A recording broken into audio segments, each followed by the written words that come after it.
All right, let's hit the field. All right. Just wanted to talk, that's all. Today is Monday, July 22nd, and it was Game 4 of a 4-game set between the Yankees and the Rays. Carlos Rodon on the mound, and he was dealing. And the Yankees hitters finally offered some support. My recap, your reactions coming up next. This is NYY Recaps. Welcome to Yankee Stadium, New York City. Just when they thought I was out, they pull me back in. All right. Welcome back, everybody. Welcome back. Battle of slow home run trots in this 4-game series, which is now over. Yankees and Rays split. They each won 2 games. Afternoon game, and like a lot of you, I was working, but I was able to have the game up. I had to watch it on a second monitor on mute, so I missed out on Michael Kay and Paul O'Neill and some of the great home run calls that I'm sure we had today with, DJ and so forth. But I did see some very good things from the Yankees. Back-to-back home runs from Wells and Anthony Volpe. Obviously a big 2-out hit from Oswaldo Cabrera to drive in a couple of runs. And 2 big home runs from Juan Soto, who now has 25 on the year. Very, very strong outing from Carlos Rodon. We'll talk more about that in a minute. And DJ LeMahieu finally connected for his first home run of the season. He and Volpe both had extremely long homerless streaks, and they both ended on the same day. Can't predict baseball, Susan. I'm going to have to move through this somewhat quickly today. But we are going to have more content later tonight. I'll get to that in just a second. But we're going to do a 7 o'clock show. So I want you guys to tune in for that. And if you have any questions or whatever, we're going to talk trade deadlines. So get them in, and we'll get them as part of the show. Feel free to call into the voicemail as well. 718-899-1068. All right, so let's talk a little bit about Carlos Rodon, who was very, very sharp today. If you watched the voicemail show this morning, you saw Nostra Derek prediction was 2 home runs allowed for Carlos Rodon. The reason I made that pick is because since June 15th, no pitcher had allowed more runs than Carlos Rodon.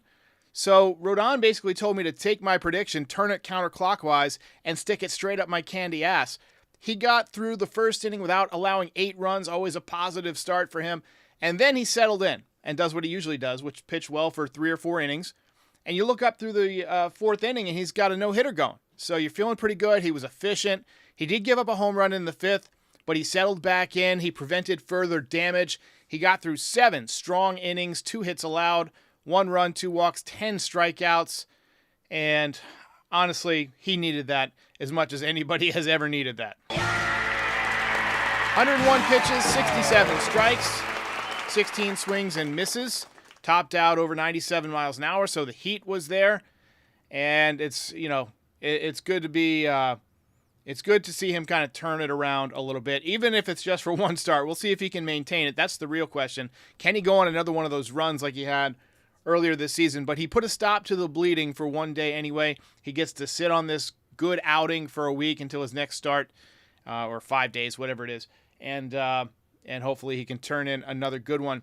Like I mentioned, we're going to have a trade preview show, because this is a shorter monologue, because I had to work during the game. I wanted to give you guys some extra content. So Scotty Braun is coming on. He's on Foul Territory. He's joining the show at 7 p.m. And we're basically going to have a no-holds-barred discussion about the state of the Yankees as we approach the trade deadline. We're going to talk about the Skubal and Crochet rumors.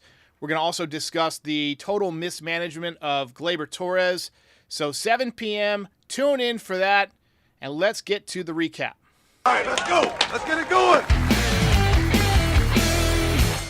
Yankees struck out 3 times in a row to begin the day. Not usually a sign of a strong offensive day incoming, but today, Yankees got it going. They turned it around. Bottom 2, things got a little bit better with Austin Wells. Mustache ride. Blowing in pitch, and he just drops the barrel on it. Beautiful swing. That was a bullet home run. That was a Paul O'Neill home run. That was a Tino Martinez home run. Just a perfect swing at Yankee Stadium. Down in, and he just barreled it up. Perfect launch angle. Hit the ball hard. And when you do that at Yankee Stadium, you get good results. Next batter, Mr. Anthony Volpe. Turning, looking, see ya. Home run for Volpe. Hit him in the the stands, they can't catch him. Anthony Volpe. A spectacular OG. All right. First home run since May 16th, seventh home run of the season, so number 7 for both Austin Wells and Anthony Volpe. Volpe's off to a good start in the second half. Let's hope he keeps it going. He's been hitting some line drives, seeing the power come back a little bit. Maybe he's refreshed. Those young kids, they rejuvenate quickly. So, very strong start, like I said, from Rodon. I looked up in the 4th inning, and he had a no-hitter going. Bottom 4. Back-to-back singles from Judge and Wells to begin the inning. Really, really deep, really tough 13 pitch at bat from Anthony Volpe. I didn't even mind that it ended in a strikeout. If you can see 13 pitches, that puts an enormous strain on the pitcher. It basically costed him an inning. And Oswaldo Cabrera picked him up with a big 2-run single. That made it 4-0. Good to see him getting more consistent hits. He had 2 hits today. He had 2 hits the other night, hitting .247 with a .638 OPS. Maybe they're right. Maybe he will hit more if he gets more at-bats. He had cooled off, but now that, he's got a real opportunity, maybe he can put it back together and do some damage. Drove in a lot of runs early this year, so let's hope so. Solo home run for Siri in the top of the 5th inning to break up the no-hitter and the shutout for Carlos Rodon. Halfway to the Nostra Derek prediction, but we didn't quite get there. Bottom 5. Yankees got it right back, courtesy of Mr. DJ LeMahieu. Hey, Mr. DJ! On the track, at the wall. See ya! A home run for LeMahieu. All right. I need a DJ! Breaking ball, hits it into the first row over the Budweiser sign. First home run of the season. Solo home run. And that reduced his ground ball rate this season to 99.9%. Oh! Word to Mark Wiener for that joke. Credit where credit's due. Yankees had the bases loaded in the 6th, but did not score. Ben Rice got called out on a pitch that was well below the zone. Tough break. He's in a bit of a slump. He was 0 for 5 with 3 strikeouts. His average is down to 200. I don't think the leadoff spot is the right spot for him. I know he hit 3 home runs and all that stuff, but I want to see him nearer the bottom of the order. As a young kid who's barely played, the league has made some adjustments to him, and he has not adjusted back yet. I still think he's going to be a very good hitter. He's got a great swing. He's got a good eye. He's getting called on some tough calls because he's a rookie, but leadoff spot is not right for him. Yankees need to go out and get a leadoff hitter. Hey, maybe now that Volpe's hitting, you slide him back up into the leadoff spot. Another multi-hit game for him. Bottom 7, Juan Soto doing yard work. There it goes! That ball is high, and it's flying, and Mammoth home run into the luxury suites. 24th of the season. Took his time admiring it. Like I said, battle of slow home run trots, battle of watching the home runs in this series. These teams don't like each other, and I'd rather they do that than throw at each other and fight and do, all sorts of stupid stuff. I'd rather see them, a little bit of gamesmanship. Nothing wrong with that. But, yes, pay that man his money. Pay that man his money. Rodon was done after 7 innings. As Ron Bees says here, he was dealing. Best outing for him in a long, long time. 7 innings, 2 hits, 1 run, 2 walks, 10 strikeouts. Look, I am not ready to give him the Cy Young Award yet, but damn good for his confidence to put together a really good outing. Good job.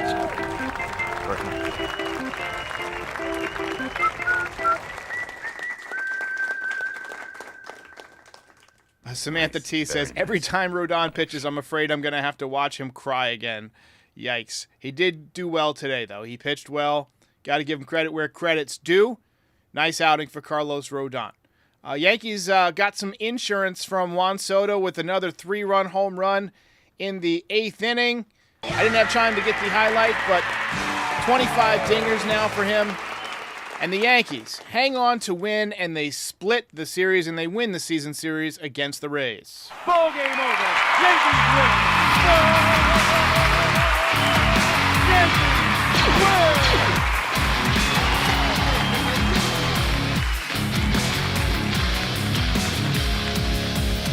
You're a winner. Start spreading the news indeed. Much needed win for the Yankees. Mets are next. I don't think we're going to see Severino in the series, as somebody mentioned early, but a friendly jabbing going on between Severino and the Yankees. It is what it is. Hopefully we can pick up another series win finally.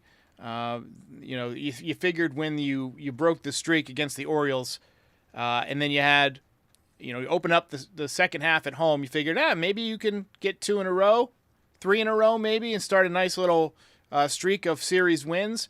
Unfortunately, a split in this series, but you'll take a win next series. All right, so win the homestand. Yankees bats finally showed up. Power all over the ballpark. A lot of good belt choices. Obviously, Soto deserves a ton of recognition. 2 home runs, 4 RBIs. Wells, Volpe also swinging the bat. DJ LeMahieu, big home run. But when it comes down to the belt, I had to go with the guy on the hill, Carlos Rodon. He needed that. I also took a poll. So I see a lot of times when we give out the belt, a few hours later, I'll see a comment, Soto should have got the belt, Judge should have got the belt, whoever should have got the belt. We did a poll in the chat, and Carlos Rodon overwhelmed, and who am I to override the will of the people? I guess I could do it. It is my show, but I chose to agree because Carlos Rodon needed this, not just from a team standpoint. He needed it for a confidence standpoint. He needed to build some momentum here in the second half. Maybe the All-Star break, sitting it out. He probably for a lot of the season thought he was going to be in Texas and be an All-Star. And, the fact that he didn't get to go, that the Yankees, have not won, I believe, in his last 7 starts, he needed that break mentally. And hopefully today was just what he needed in terms of getting back in the right frame of mind. So, got some people agreeing, some people disagreeing. We'll go with Rodon today. Anyway, so nice start for Rhodey. I haven't updated the belt leaders with him so far, but let's see what he's got. Whoops. I just X'd them out. So he has now 6. So we're going to update this in real time real quick. 6 belts for Carlos Rodon. He's actually just behind Aaron Judge and Luis Gil. Juan Soto has 11. He's got a nice healthy lead. That's part of what I was thinking when we gave Rodon the belt over him. I mean, Soto is just an unbelievable player. Huge addition for the Yankees. But I felt like this one had to go to our man Carlos Rodon. So, anyway. All right, let's go ahead and take a few comments here. What do you say? Tommy Sees Cats says 390 live viewers. So we have noticed a downtick since the CrowdStrike thing. My friend is in IT and all sorts of stuff, and he pointed out that if people are accessing, watching from their work computers, that, the CrowdStrike thing, they're not going to be able to use their work computers for that. So a lot of people, if that's all they had, we're seeing more people tune in over the last few days, like not watching live, but watching the recorded stream. So just interesting how that little technology, like you see how many people usually we have like 800 people, I think, on average, and that, it's probably about 400 people that watch on their work laptop when they're supposed to be working. So kudos to you guys. All right. Absolutely. Hey. But we're doing okay. We'll take the views afterwards. But go ahead and subscribe if you're new here. We're closing in on 41,000. 50,000 is the goal.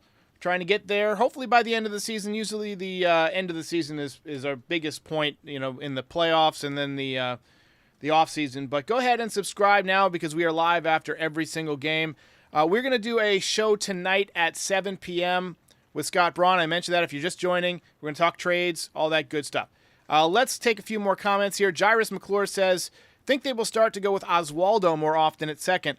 I mean, if he keeps hitting, it's a second multi-hit game in the last 3 days. I could definitely see them giving him more opportunities.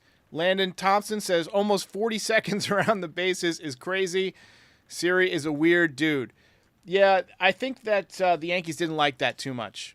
We saw Judge yesterday take his time on a home run. We saw Juan Soto stand there and watch that one that was down the line. He could have been jogging down the first base line, but he chose to stand there and watch it go into the luxury seats. He probably knew it was fair. I mean, come on, he's Juan Soto. How many times does he hit balls like that in batting practice? He knows where it's going. And, yeah, the Yankees took their time. We are getting a hellacious storm outside my window right now. I'm not sure if you guys can hear that, but the wind is whipping. The rain is hitting the window. We got thunder. We got lightning. We got cows flying. This is crazy. So if I go offline suddenly or there's crazy sounds, that's why. Middle of one of those summer just hellacious thunderstorms. Wayne Wilcox says the goose would have put one in his ear hole. Absolutely. He would have totally thrown at him. The goose didn't like that. That's right. He didn't put up with that kind of crap. But I'd much rather see the Yankees just, light a fire under them and hit their own home runs and take their own time and watch them like they did. We don't need to throw it, guys. We don't need to escalate it to fighting and get guys hurt.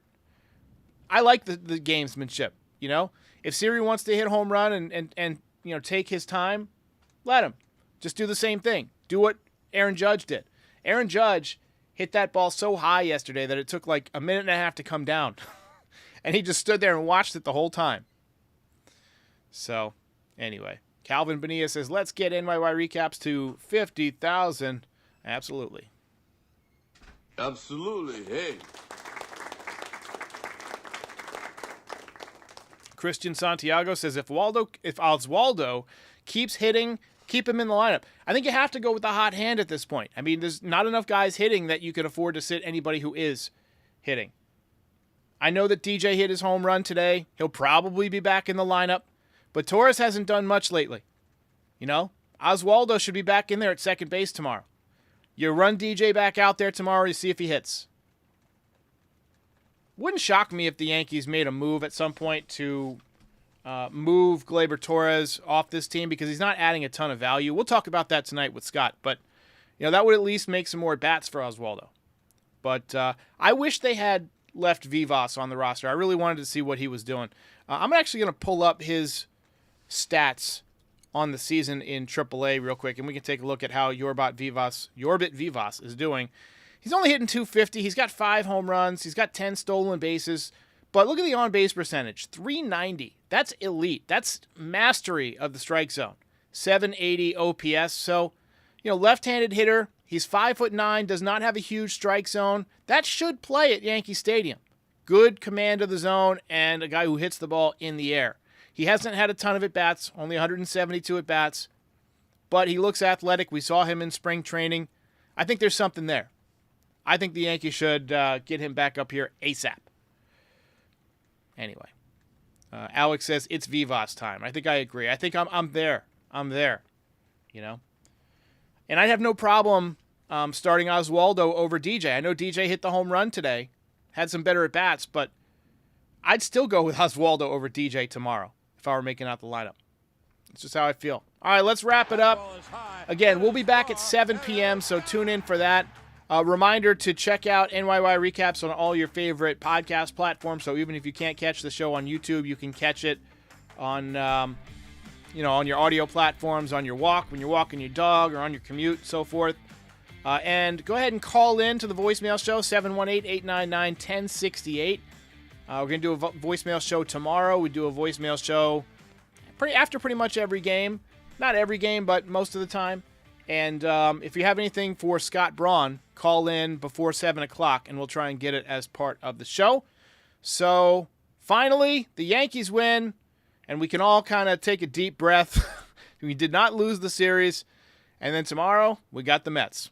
All right, guys, I will see you at 7 p.m. Thanks a lot. I'll catch you next time.